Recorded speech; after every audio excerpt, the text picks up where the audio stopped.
All right, shame on Ray Comfort for this. Shame on Ray Comfort and Living Waters Ministries for this. Here's his video entitled Antichrist. How could we have missed this man? Ray Comfort, just witnessing. I say shame because this is what dispensational futurism leads to. Number 3 here, this is what makes dispensational futurism a futurist school of prophetic interpretation. This is where they get where we get the name Futurism. The belief in a single solitary individual called Antichrist will rise to power only during this mythical 7-year period of tribulation and only after a mythical pre-trib rapture of the church. And this Antichrist will sit in a third rebuilt temple in Jerusalem. So all eyes on Israel and all eyes on Jerusalem for these dispensational futurists. That's number 4 down here. Modern nation state that calls itself Israel has a pivotal role to play. These are the 5 main false teachings of the futurist or dispensational futurist eschatological system. And then the Antichrist will sit in this temple during his reign, taken from a fallacious interpretation of 2 Thessalonians chapter 2. And also, and here's futurism, that the majority of the book of Revelation will be fulfilled during this 7-year period of great tribulation. But the rise of the Antichrist, it's future Mr. Diabolical. And this is Ray Comfort. This is why one of the reasons dispensational futurism is detrimental to people's faith, Christians' faith, is because they're digging in the wrong place. Okay, they're looking in the wrong direction for Antichrist.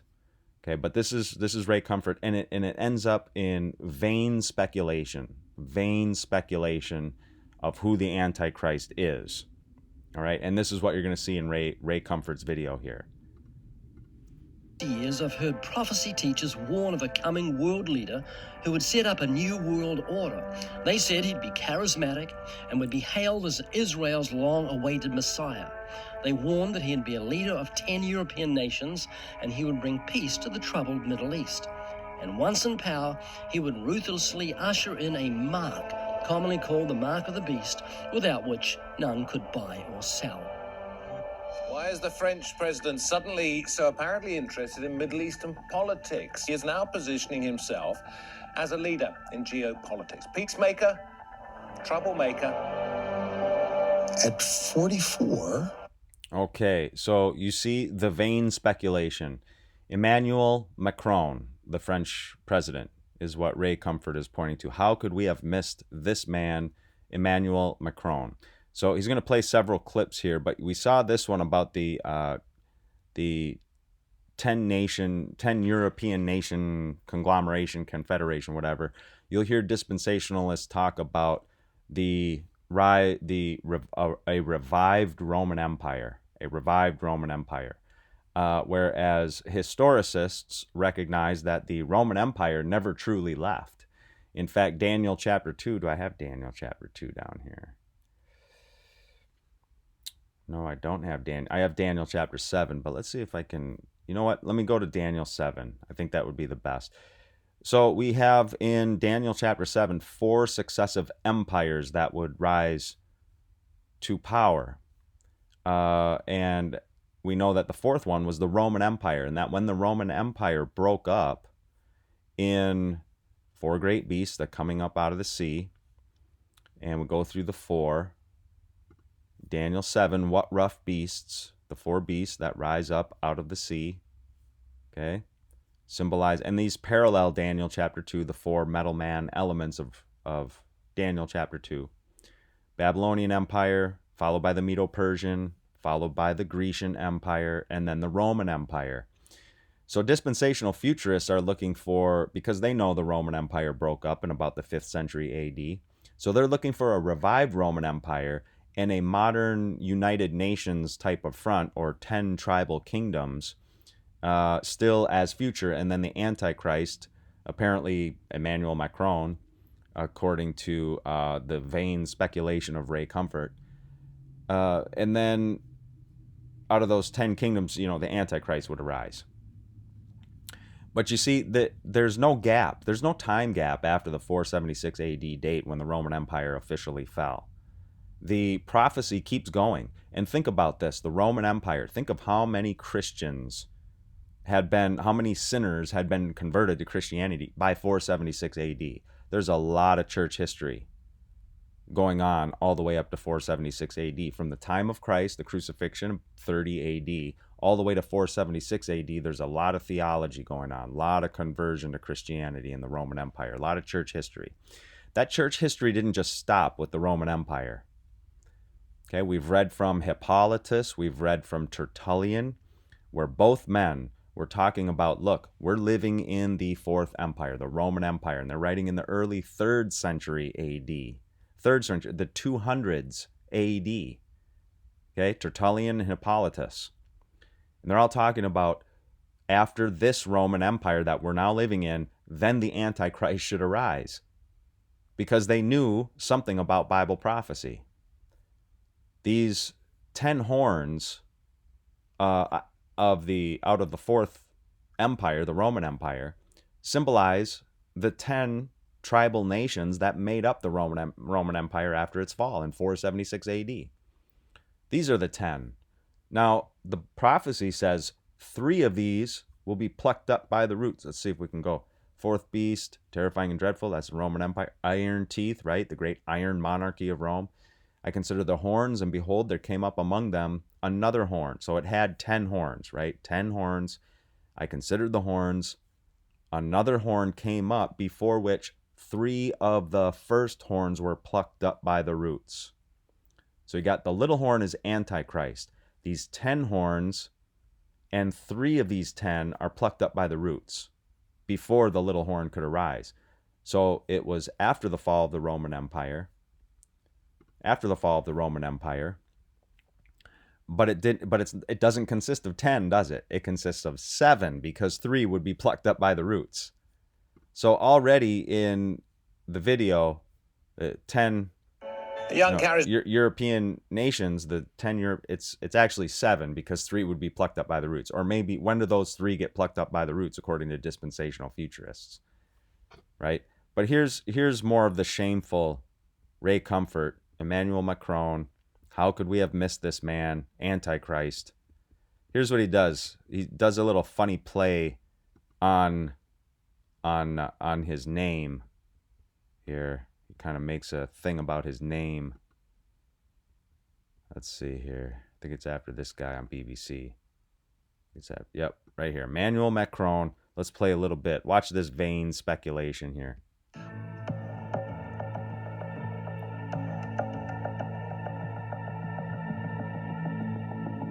Okay, now we know Emmanuel. Emmanuel means God with us. Okay, he's showing, I don't know, maybe this is Google definitions or something. Messiah, yes, it is referring to Jesus in Matthew chapter 1, where he quotes from Isaiah 7:14. But Emmanuel means God with us. Here, let's go to this real quick. Let's go to this here. Let's go to Matthew 1. I just want to point this out here. Genealogy of Jesus Christ. It goes through the genealogy, and I'll try to get the ads off. There we go. After the deportation of Babylon. So from Abraham to David were 14 generations. David to the deportation to Babylon, the Babylonian captivity, of which Daniel, of course, was a part of the Babylonian captivity, 14 generations. And then the return from Babylon to the Christ, to Jesus, 14 generations. And the birth of Christ, and he goes through, this is the genealogy of Joseph. Let me just do that. Boom. Let's see if it does it. No, got to get all this. Boom. There we go. This is the genealogy of Joseph, the husband of Mary, of whom Jesus was born, who is called Christ. The birth of Christ took place in this way, and he will save his people. You know, your wife for that. I mean, there's theologically rich here. Okay, theologically rich stuff. Take Mary as your wife, for that which is conceived in her is from the Hagia Pneuma, the Holy Spirit. The Holy Spirit. He will, this one conceived in your womb, will save his people from their sins. You will call his name Jesus, to fulfill what the Lord had spoken by the prophet, and that is Isaiah 7:14. Okay, Isaiah 7:14. That's where the prophecy is. And Emmanuel, and then it tells us, which means God with us. Okay, so let's just, he says, here's all kinds of stuff about Israel-Hamas war. I mean, just all this vain speculation, but it says Messiah. Well, God with us is what it literally means. El is a shortened form for God. So Daniel, Ezekiel, anyone with a name that ends in L, it's God something. It's a description of God. But check out the Macron part. Check out the Macron part. Look at this. See what I mean? Macron, God with us, and a mark. A mark, God with us. Obviously, Christians know Emmanuel Macron is not God in any way, shape, or form. But dispensational futurists think he's going to go into a rebuilt temple in Jerusalem and claim to be God. At least that's what Ray Comfort is vainly speculating. And this is what happens when futurism corrupts your whole thinking. Your whole thinking. This is Christian history right here. 3 of these would be plucked up by the roots. Who are those 3? The other 7 make up what is today Europe, still to this very day. John Gill's commentary, same, very similar list to my own from Mead, very similar list to my own here from Sir Isaac Newton. This is biblical Protestantism here. This is how they interpreted these prophecies, and they rightly interpreted these prophecies. The other horn which came up, before which 3 fell, and this horn made war with the saints. So if it makes war with the saints, according to Daniel, who does it make war against if it doesn't arise until after the fall of the Roman Empire? Christians, true Christians. How does it do it?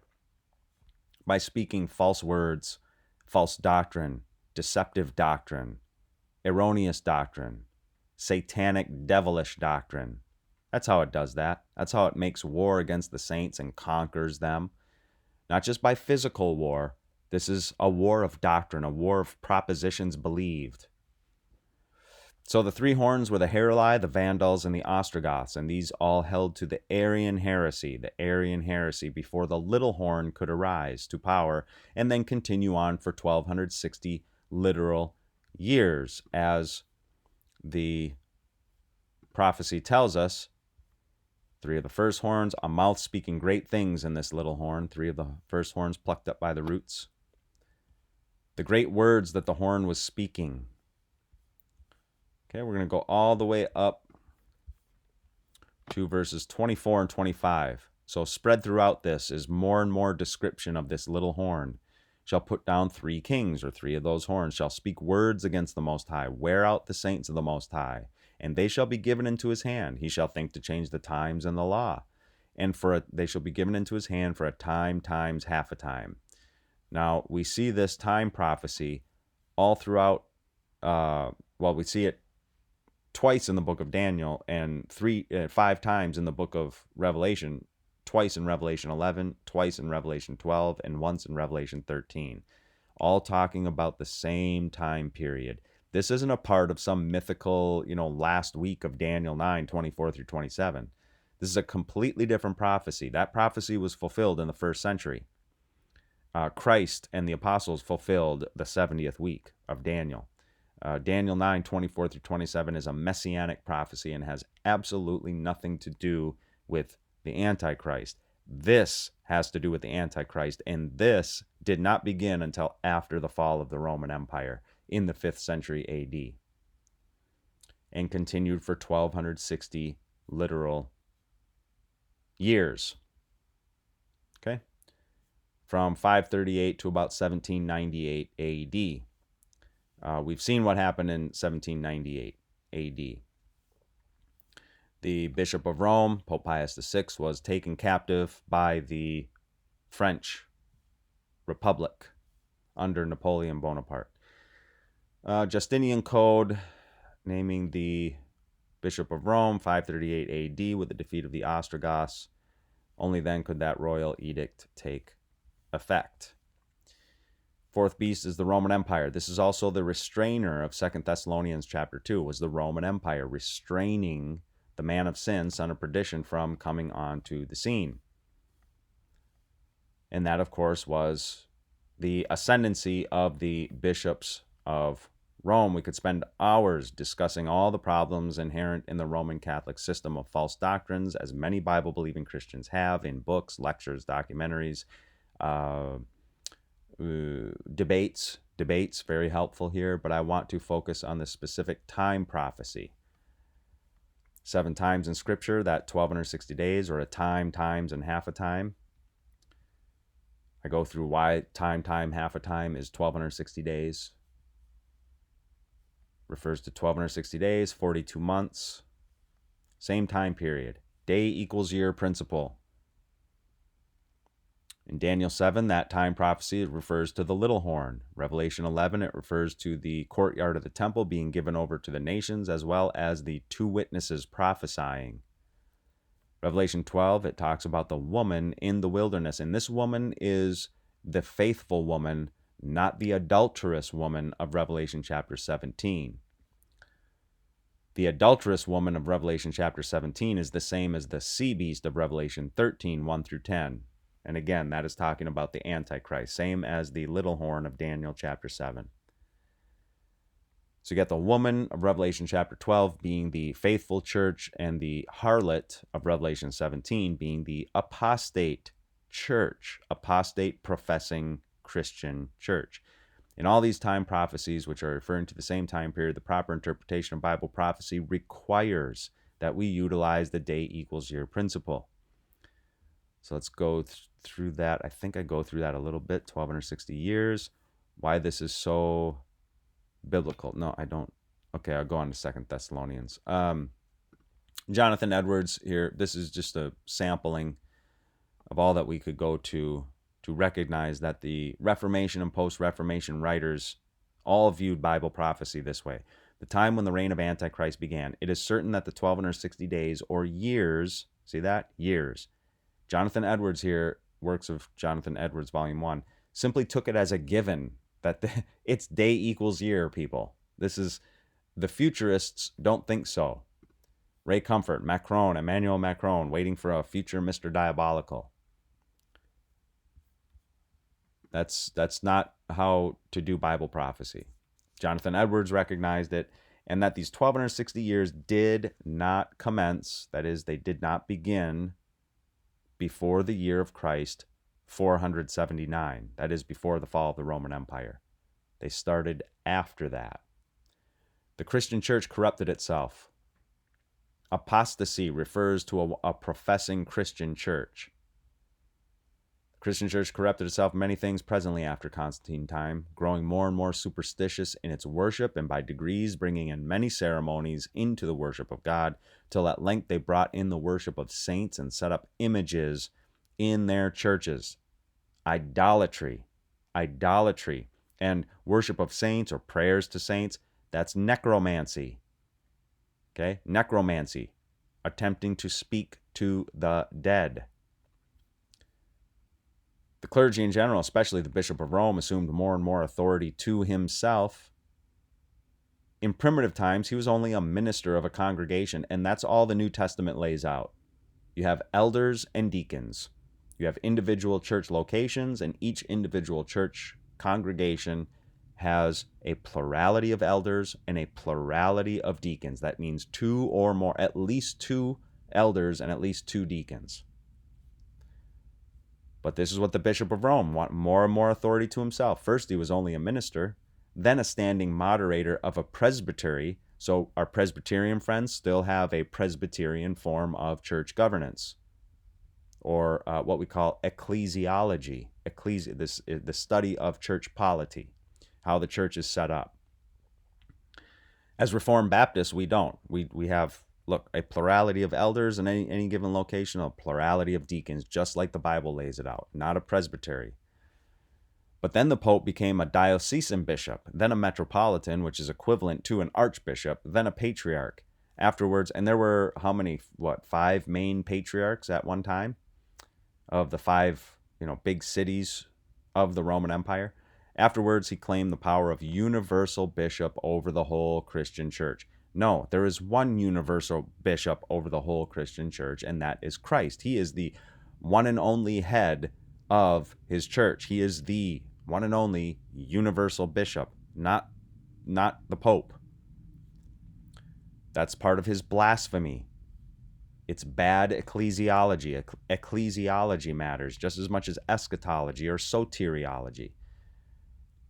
He was opposed for a while, but afterwards was confirmed in it by the civil power of the emperor in the year 606.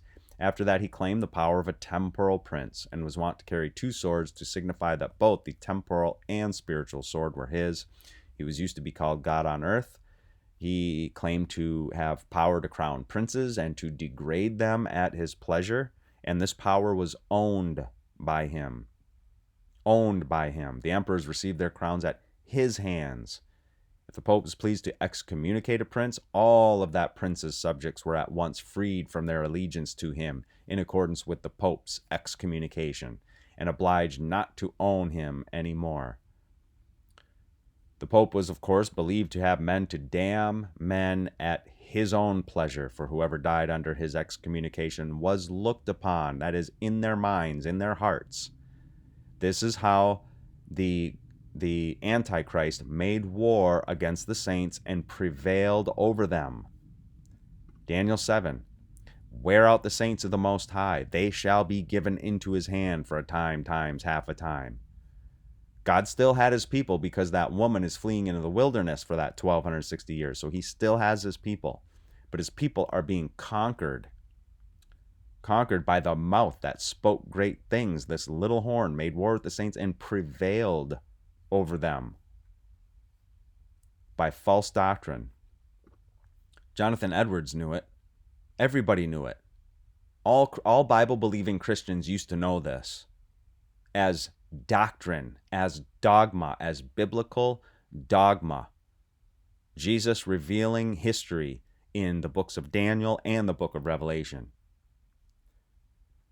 If the Pope put that state or kingdom under an interdict, which was an interdict was a sentence pronounced by the Pope against that state or kingdom whereby all sacred administrations among them could have no validity, no baptism, sacraments, prayers, preaching, pardons, till that interdict was taken off, so that the people remained, notice, in their apprehension. They were, if they were excommunicated, they were looked upon. That is, in their minds, in their hearts. They believed these false doctrines to be true. That is how Satan, the Antichrist, Satan gives his power and his throne and great authority to the sea beast of Revelation 13, 1 through 10. But this is the power. False teaching. Look at it, deceitfulness. In a miserable, damnable state, they felt that in their apprehension, they were in a miserable, damnable state, and therefore dreaded it, this interdict, as they would a storm of fire and brimstone from heaven. The Pope and his clergy robbed the people of their ecclesiastical and civil liberties. What do we have in the United States of America?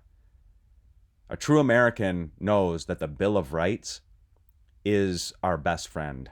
The Bill of Rights, because those are laws against the government.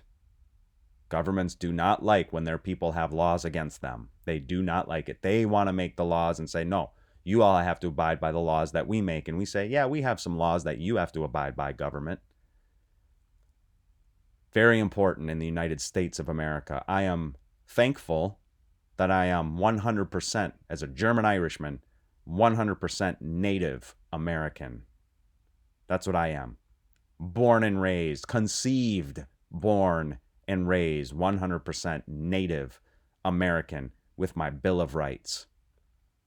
They engrossed most of their riches into their own coffers. They drained all Christendom of their money.